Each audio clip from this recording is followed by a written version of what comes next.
അനുഗ്രഹിക്കപ്പെട്ട നല്ല സമയത്തിനായി ഞാൻ ദൈവത്തെ സ്തുതിക്കുന്നു, സ്തോത്രം ചെയ്യുന്നു. ദൈവവചനം ശ്രവിച്ചുകൊണ്ടിരിക്കുന്ന എല്ലാ ദൈവമക്കൾക്കും വീണ്ടും വരാമെന്ന് അരുളി ചെയ്തവനായ കർത്താവായ യേശു ക്രിസ്തുവിൻ്റെ ധന്യനാമത്തിൽ ഞാൻ എൻ്റെ സ്നേഹവന്ദനം അറിയിക്കുന്നു. ഇന്നത്തെ അല്പസമയത്തെ ചിന്തയ്ക്കായി മത്തായി എഴുതിയ സുവിശേഷം 16-ാം അധ്യായം 26-27 വാക്യങ്ങൾ നമുക്ക് വായിക്കാം. ഒരു മനുഷ്യൻ സർവ്വലോകവും നേടിയിട്ടും തൻ്റെ ജീവനെ നഷ്ടപ്പെടുത്തിയാൽ അവന് എന്ത് പ്രയോജനം? അല്ല, തൻ്റെ ജീവനെ വീണ്ടുകൊള്ളുവാൻ മനുഷ്യൻ എന്ത് മറുവില കൊടുക്കും? മനുഷ്യപുത്രൻ തൻ്റെ പിതാവിൻ്റെ മഹത്വത്തിൽ തൻ്റെ ദൂതന്മാരുമായി വരും.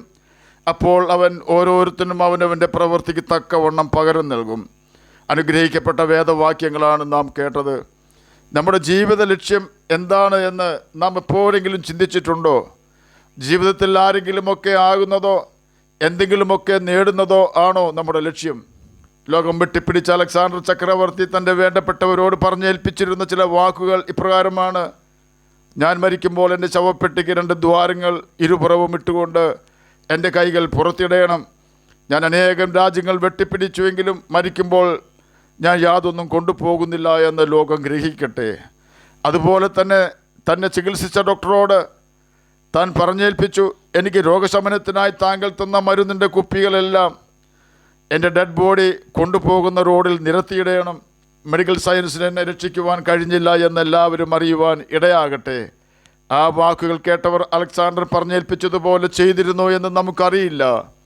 എങ്കിലും ലോകം മുഴുവൻ നേടിയ അലക്സാണ്ടർ ചക്രവർത്തിയുടെ വാക്കുകൾ നിരാശ നിറഞ്ഞതായിരുന്നുവെന്ന് വരികൾക്കിടയിൽ നിന്നും നമുക്ക് വായിച്ചെടുക്കുവാൻ കഴിയും. തൻ്റെ അടുത്ത സ്നേഹിതരോട് പറഞ്ഞത് ലോകം മുഴുവൻ അറിഞ്ഞതാണ്. തൻ്റെ മരണത്തിന് വളരെ നാൾ മുമ്പേ തനിക്ക് സംസാരശേഷി നഷ്ടപ്പെട്ടിരുന്നു എന്ന ഒരു വാർത്തയും പ്രസിദ്ധമായിരുന്നു എന്ന് കേൾക്കുന്നു. ഏകദേശം 33 വയസ്സുള്ളവനായ അലക്സാണ്ടർ ഈ ലോകത്തോട് യാത്ര പറയുമ്പോൾ അവൻ്റെ നേട്ടമായിട്ടുണ്ടായിരുന്നത് അനേകം രാജ്യങ്ങളിലെ പട്ടാളക്കാരെ യുദ്ധം ചെയ്ത് തോൽപ്പിച്ചു എന്നത് മാത്രമായിരുന്നു. അവൻ ലോകം മുഴുവൻ നേടി, എന്നാൽ അതെല്ലാം അവൻ്റെ മരണസമയത്ത് അവനെ നോക്കി പരിഹസിച്ച് കാണും. കാരണം അതൊന്നും അവന് സ്വന്തമാക്കുവാൻ കഴിയുന്നതല്ല. എന്നാൽ അവൻ്റെ തന്നെ പ്രായമുള്ള തച്ചൻ്റെ മകൻ എന്നറിയപ്പെട്ടിരുന്ന നസറേയനായ കർത്താവായ യേശു ക്രിസ്തു 33.5 വയസ്സിൽ റോമൻ പടയാളികളാൽ ക്രൂശിക്കപ്പെട്ടു. കണ്ടാലാളല്ല എന്ന് തോന്നുമാറ് വിരൂപനാക്കപ്പെട്ടു. മരിച്ചു ഉയർത്തെഴുന്നേറ്റു. അവൻ ഒരു കഴിവും ഇല്ലാത്തവനെ പോലെ അർദ്ധനഗ്നനായി കാൽവരി ക്രൂശിൽ അതികഠിന വേദനയാൽ മനുഷ്യൻ്റെ പാപവും ശാപവും ചുമന്നുകൊണ്ട് കിടക്കുമ്പോൾ തന്നോടൊപ്പം ക്രൂശിക്കപ്പെട്ടവരിൽ മാനസാന്തരപ്പെട്ട കള്ളനോട് പറയുകയാണ്, എന്നെ ഓർക്കണമേ എന്ന കള്ളൻ്റെ പ്രാർത്ഥനയ്ക്ക് മറുപടിയായി, ഇന്ന് നീ എന്നോടുകൂടെ പരദേശിലിരിക്കുമെന്ന് സത്യമായി ഞാൻ നിന്നോട് പറയുന്നു. വളരെ പ്രത്യാശയോടെ ധൈര്യത്തോടെ യേശു മാനസാന്തരപ്പെട്ട കള്ളന് വാക്കുകൊടുത്തു.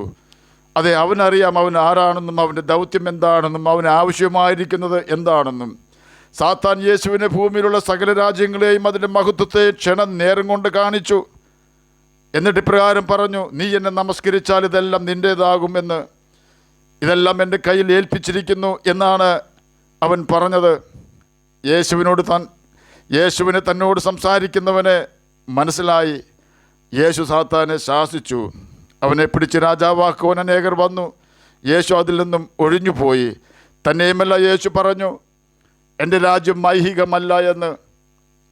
ഈ ഭൂമിയിലുള്ള യാതൊന്നും യേശു സ്വന്തമാക്കിയില്ല. കാരണം ലോകത്തെയും അതിൻ്റെ മോഹത്തെയും പിടിച്ചടക്കുവാനല്ല യേശു കർത്താവ് ഭൂമിയിൽ വന്നത്. പിന്നെയോ കാണാതെ പോയതിനെ തിരഞ്ഞ് രക്ഷിപ്പാനാണ് യേശു ഭൂമിയിൽ വന്നത്.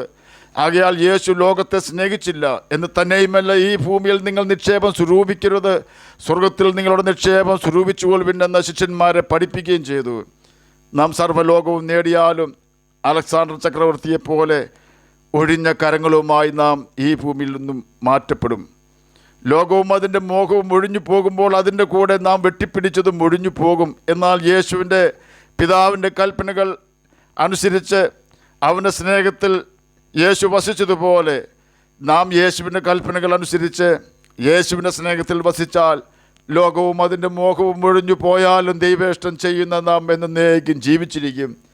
സുവിശേഷം പറഞ്ഞുകൊണ്ടിരുന്ന ഒരു വ്യക്തിയോട് മദ്യം കുടിച്ച് സുബോധം നഷ്ടപ്പെട്ട ഒരു വ്യക്തി ചോദിച്ചു, ഗാന്ധിജി ഇപ്പോൾ നരകത്തിലാണോ സ്വർഗത്തിലാണോ എന്ന്. സുവിശേഷകൻ അതിന് കൊടുത്ത മറുപടി പ്രകാരമായിരുന്നു, ഗാന്ധിജി ഇപ്പോൾ നരകത്തിലാണോ സ്വർഗത്തിലാണോ എന്ന് എനിക്കറിയില്ല. എന്നാൽ നീ ഇപ്രകാരം മദ്യം കഴിച്ചലഞ്ഞു നടന്നാൽ നരകത്തിൽ പോകുവാൻ സാധ്യതയുണ്ട് എന്ന്.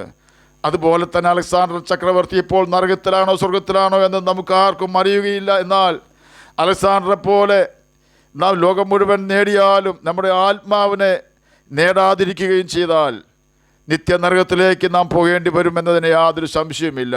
ഇന്ന് നാം നമ്മുടെ ആത്മാവിനെ നേടുവാൻ വലിയ അധ്വാനമൊന്നും കഴിക്കേണ്ട ആവശ്യമില്ല. യേശുവിനോട് നമ്മുടെ പാപങ്ങൾ ഏറ്റുപറഞ്ഞ് ഉപേക്ഷിച്ച് സ്നാനം മുങ്ങിയൊരു വിശുദ്ധ ജീവിതം നയിക്കേണ്ടതിന് ബൈബിൾ വായിക്കുകയും അനുസരിക്കണമെന്ന് ബൈബിൾ പഠിപ്പിക്കുന്ന സകല കാര്യവും അനുസരിക്കുകയും ചെയ്താൽ അനുസരിക്കുന്നവർക്ക് ദൈവം കൊടുക്കുന്ന പരിശുദ്ധാത്മാവ് നമ്മിൽ വന്ന് വസിക്കുകയും അവൻ നമ്മെ പാപത്തിൽ വീഴാതെ കാക്കുകയും നമ്മെ ദൈവരാജ്യത്തിൽ ചേർക്കുകയും ചെയ്യും. ഓർക്കുക, നാം നമ്മുടെ ആത്മാവിനെ രക്ഷിക്കുവാൻ മറ്റൊന്നും ചെയ്യേണ്ട ആവശ്യമില്ല. നമ്മുടെ ആത്മാവിൻ്റെ വീണ്ടെടുപ്പ് വില യേശു കർത്താവ് കാൽവരി ക്രൂശിൽ സാധ്യമാക്കി കഴിഞ്ഞു. ഇനി നാം അത് അംഗീകരിക്കുക മാത്രം ചെയ്താൽ മതി.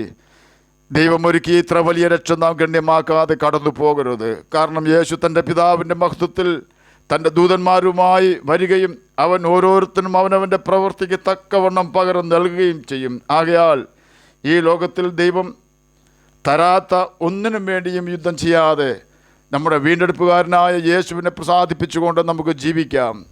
അവൻ്റെ കൽപ്പനകൾ അനുസരിച്ചുകൊണ്ട് നമുക്ക് നിത്യജീവൻ അവകാശികളായി തീരാം. അതിന് കർത്താവ് നമ്മെ സഹായിക്കട്ടെ എന്ന് പ്രാർത്ഥിച്ചുകൊണ്ട് ഞാൻ എൻ്റെ വാക്കുകളിൽ നിന്നും വിരമിക്കുന്നു. നമുക്ക് പ്രാർത്ഥിക്കാം.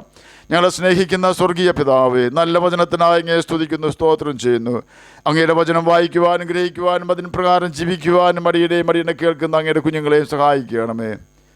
സ്വന്തമായി വീടില്ലാത്തവർക്ക് വീട് കൊടുക്കണമേ. പഠിക്കുന്ന കുഞ്ഞുങ്ങൾക്ക് പഠിക്കുവാനുള്ള ബുദ്ധിയും ജ്ഞാനവും ഓർമ്മശക്തിയും കൊടുക്കണമേ. ഞങ്ങളുടെ പൈതങ്ങളങ്ങ് വളർത്തണമേ. ഞങ്ങളുടെ യവനക്കാർത്തികളും കുഞ്ഞുങ്ങളും ദുഷ്ടൻ്റെ കെണിയിൽപ്പെടുവാനിടവരാതെ അങ്ങ് സംരക്ഷിക്കണമേ എന്ന് അടിയൻ പ്രാർത്ഥിക്കുന്നു. പ്രാർത്ഥന കേട്ടതിനായി സ്തോത്രം. യേശുവിൻ്റെ നാമത്തിൽ തന്നെ ആമേൻ. കർത്താവ് എല്ലാവരെയും അനുഗ്രഹിക്കട്ടെ. സ്തോത്രം.